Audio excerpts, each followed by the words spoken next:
Welcome to Afghannews with Mohsen Jamal. Ahmad Ali Karzai, half-brother to the Afghan president and one of the most powerful men in the country, has been killed by one of his own bodyguards. Wali Karzai was shot dead inside his house by Sardar Muhammad, a bodyguard who regularly visited him. Muhammad shot Wali Karzai in the stomach and chest as he emerged from a bathroom and was then shot and killed by other bodyguards, the man said.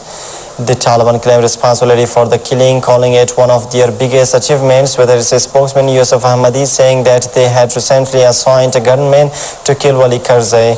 Wali Karzai was the head of the Kandahar Provincial Council, but his power extended far further in the Afghan business, politics and security, and has been described in various media reports as a warlord involved in drug smuggling and as a paid asset of the Central Intelligence Agency. French President Nicolas Sarkozy said during a visit to Afghanistan on Tuesday that France will pull out 1,000 troops from its mission here by the end of 2012. Sarkozy, on an unannounced 5-hour visit to meet President Hamid Karzai and General David Petraeus and drop in on French troops in the region of Serbia. In a speech to French troops at a base near Kabul, said France's remaining soldiers would be based in Kapisa province. France has some 4,000 soldiers in Afghanistan. Sarkozy's visit followed a trip by U.S. Defense Secretary Leon Panetta at the weekend. France has lost 64 soldiers since 2001. The United States supports a decision by Afghanistan and Pakistan to form a joint military group that will address recent incidents along their shared border, a country's State Department official has said. State Department spokeswoman Victoria Nuland added that real progress has been made in the relationship between Afghanistan and Pakistan in the last year, incited the signing and implementing of the Afghan-Pakistan Transit Trade Agreement and the formation of the Joint High Peace Commission. This comes as Washington this week suspended $800 million in security aid to Pakistan as it presses for greater counter-terrorism cooperation from Pakistan. Elsewhere, Indian Foreign Minister Sumana Hali Malahia Krishna on Monday welcomed the United States of America's decision to suspend the military aid to Pakistan. At least 45 suspected militants were killed by missiles launched by U.S. drone aircraft in Pakistan's northwest in less than 24 hours, local intelligence officials said on Tuesday. The attacks started on Monday night when remotely piloted drones fired 9 missiles into a militant compound and at a vehicle in North Waziristan, killing 25 suspected insurgents, local intelligence officials said. Another strike hours later in South Waziristan killed 5 suspected militants. Then on Tuesday morning, a drone fired 2 missiles at another compound in North Waziristan, an intelligence official said, adding that 15 militants were killed in the strike. It was the second largest death toll in a day in the unacknowledged U.S. drone campaign against militants in Pakistan's northwest. Hillary Clinton, the U.S. Secretary of State, has issued one of Washington's strongest condemnations yet of Syria's government, saying President Bashar al-Assad has lost his legitimacy. Clinton told reporters on Monday that President Assad is not indispensable and the U.S. has absolutely nothing invested in him remaining in power.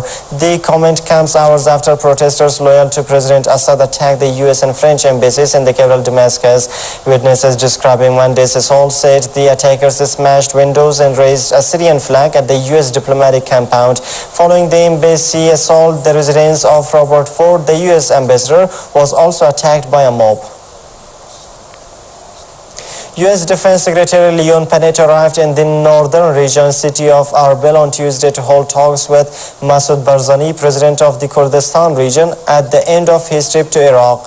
Kurdistan Prime Minister Barham Saleh and other Kurdish officials attended a reception ceremony at the headquarters of the Kurdistan government. This comes as U.S. forces officially ended combat operations in Iraq last August, but come under increasing fire in recent weeks, and U.S. officials have blamed Shiite militias armed by Iraq's Shiite neighbor Iran for most of the recent attacks. Panetta said Washington's first effort would be to press Iraq to go after Shiite groups responsible for the attacks. Washington still has about 46,000 troops in Iraq and is scheduled to withdraw its forces by year-end under security pact between the two countries.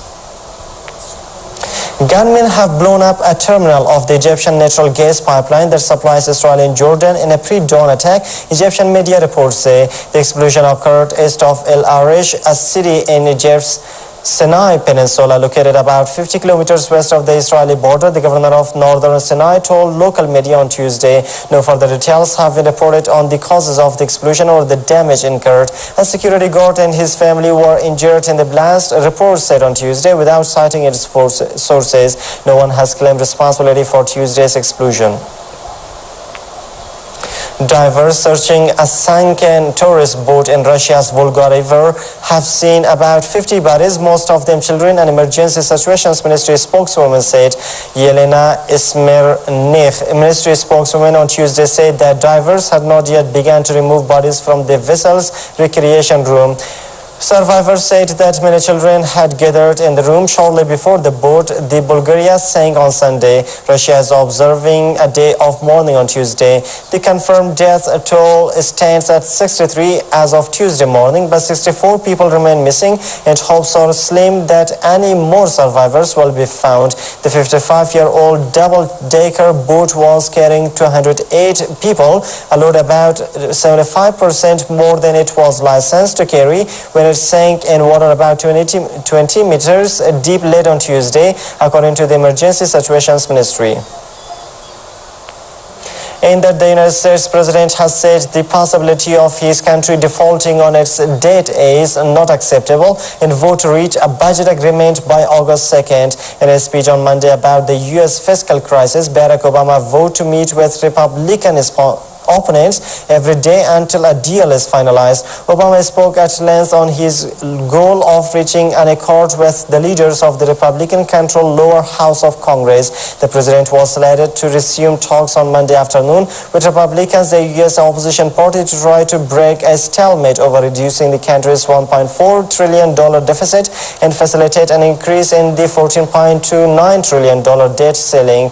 The deal that Obama wants would eventually increase taxes, reform social entitlement programs like Medicare and Medicaid, and cut government spending. And that's all for now. Thanks for joining us.